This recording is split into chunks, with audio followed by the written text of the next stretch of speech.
નવા છોકરાઓ પૂરી વાત જાણ્યા વગર શું કહે, પાછા દાદા શું કર્યું, ઓલા પ્રતાપરાવડા કૃષ્ણ દાદા કીધું ને આવે પાઘડી બંધી, એને શું કર્યું?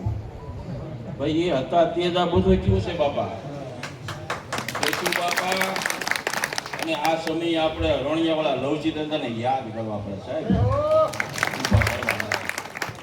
લવજી દાદા, પાંસાભાઈ, કરશનભાઈ, કેશુ દાદા, માળવાવાળા, ખરસલિયાથી ભીખાભાઈ, આખો પરિવાર, નાની જાગદાર, આ બધા આમાં પ્રાણ આપ્યા છે સાહેબ. ખૂબ મહેનત કરીને ત્યારે આ સોગાળા પરિવાર ટ્રસ્ટ ઊભું થયું છે ને વર્ષોથી તેમાં એક ભારુડાના રૂપમાં ભેગા થઈને ભોજન કરો છે. વાલિયા પરિવાર ગૌરવ હોવું છે ને આપણને. અમારે ગોહિલ પરિવાર ગૌરવ થાય ને ત્યારે હું તો અડધો પૂરતો ઊંચો આવું છું સાહેબ. મારે એક બી બહેનો છે, કોઈ દાખલી કાઢતા હો.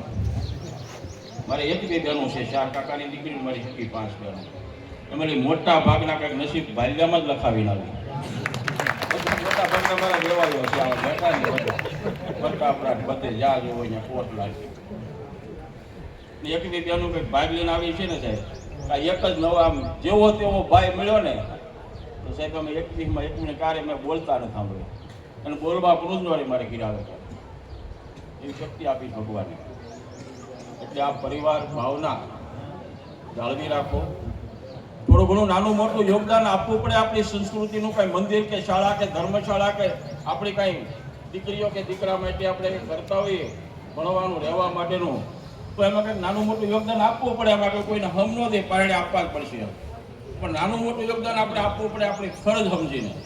કે અમે ભાલિયા પરિવારના છીએ, એ પરિવારની દીકરીઓ માટે બોર્ડિંગ બનાવે છે મહુવા કે ભાવનગર, અમારે યોગદાન આપવાનું છે ભાઈ.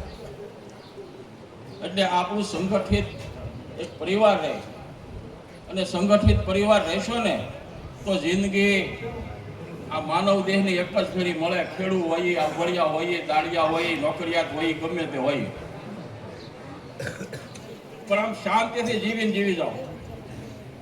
કોઈ પણ આગેવાનો આનું આયોજન કરતા હોય ને બળ કરતા હોય, રાતથી ઘરનું ઘર મૂકીને સંગઠિત રાખવાનું કે કાંઈ ઉત્થાનનું કામ કરતા હોય આપણા કુળદેવી માટે કે આપણા, ત્યારે એમાં કાંઈ સમજણ વગરનું જો છોકરાઓ બોલે ને એનાથી બહુ દુઃખ લાગે, ઘા લાગે. તરવારનો ઘા હારો, પણ જે આ બોલે એનો ઘા લાગે જ નહીં હારો સાહેબ. લગ્નમાં એક જ વખત ખાલી કોઈ બોલી જાય કે અમારે જમવા ત્યાં નથી આવવાનું, કેમ તકી અમારે બહુ ક્યાં રાખે કાંઈ. હવે એ ગાય કેટલી વધતી જાય ખબર છે હગા ભાઈ ભત્રીજામાં. અને પણ આ બધું તમે પકડી રાખો છો, ઓલો આમ બોલ્યો છો તે મારે ટ્રસ્ટમાં નથી રહેવું, પણ હું લેવા નથી રહેવું ને કાન પકડી સમજાવું ને આપણો દીકરો છે કે હું તને તકલીફ છે ભાઈ, તે ક્યાંથી સાંભળ્યું, તારા કાનમાં કોણે નાખ્યું, આ 5 જણા વસાડે બેસી જાય. આ રીતે આપણે આ વહીવટ કરવો જ પડે છે. નાના મોટી વાતોનું મોટું જબરું ગાંઠ ઉગાડીને કેટલા આપણે અબોલા થઈએ છીએ, કેટલા પ્રસંગોમાં હાજરી ન આપી, કેટલા મણામણા, કેટલી બેનું દીકરી બોલી ન કે આંખમાં આહું જાય કે મારો ભાઈ ન થયો, મારા કાકા ન આવ્યા. સાહેબ આ સમાજમાં થોડીક જાગૃતિ લાવો. હવે આવી નાની મોટી ગાંઠું ન વળો, નાની મોટી વાત કરીને તે ગાંઠું છોડી નાખો. અરે ભાઈ કંઈક અમારી ભૂલ છે કહી દેવાનું, ભાઈ અમારી કંઈક સુરક્ષિત થઈ છે, ભૂલ થઈ છે, આપણે મનમાં નથી રાખવાનું.